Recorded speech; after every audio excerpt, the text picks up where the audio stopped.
Well, every day I get an intelligence report from the police about trends that are happening in our area in terms of policing in regard to COVID-19.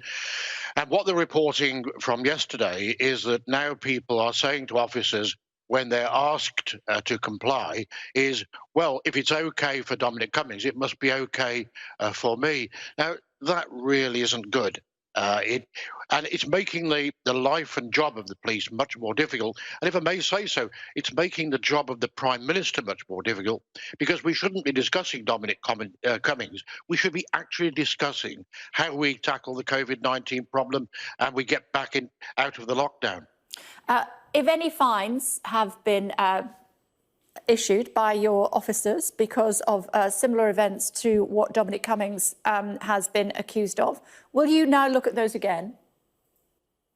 Well, that's not going to be a matter for the police. I think that's a matter for the Ministry of Justice. And I think it's really desperately unfortunate that Matt Hancock, the Secretary of State for Health, that he confused things even further and made life for the police even more difficult by suggesting that these fines could be revisited.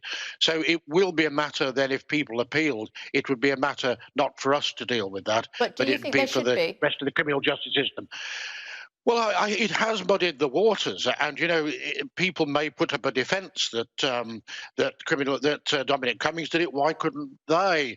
That's the problem. It's so confusing. The vast majority of people, let's remember, are complying. We've given out very few tickets indeed, and we've given advice to people. We haven't been actually enforcing heavily. But I think where I'm really concerned here is that we're all not getting on with the job. Dominic Cummings has become the issue. And we've had the most incredible story that he gave about driving to Barnard Castle just to test his eyes out. I mean, that really is stretching incredulity to the absolute limit. It's a bit like me saying I'm going to drive from Birmingham, where I am now, to Stratford-on-Avon just to test my eyes out, see if I'm fit for driving. This isn't good coming from senior people in Number 10 and at government at a time when tens of thousands of people are dying, and we all need to be working together to tackle this crisis. So just to clarify, as Police Commissioner for West Midlands Police, you wouldn't advocate driving to test your eyesight?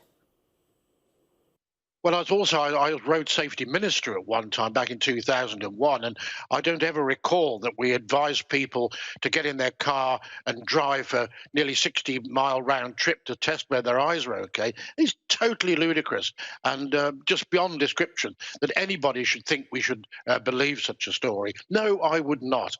If people got problems, and there are problems, I think, with eye infection, with COVID-19, then they should stay at home and not actually be driving and not do what Mr. Cummings did. Okay. I'm sorry to say that while he still is in position, we're still going to have all these problems. So you think he should go?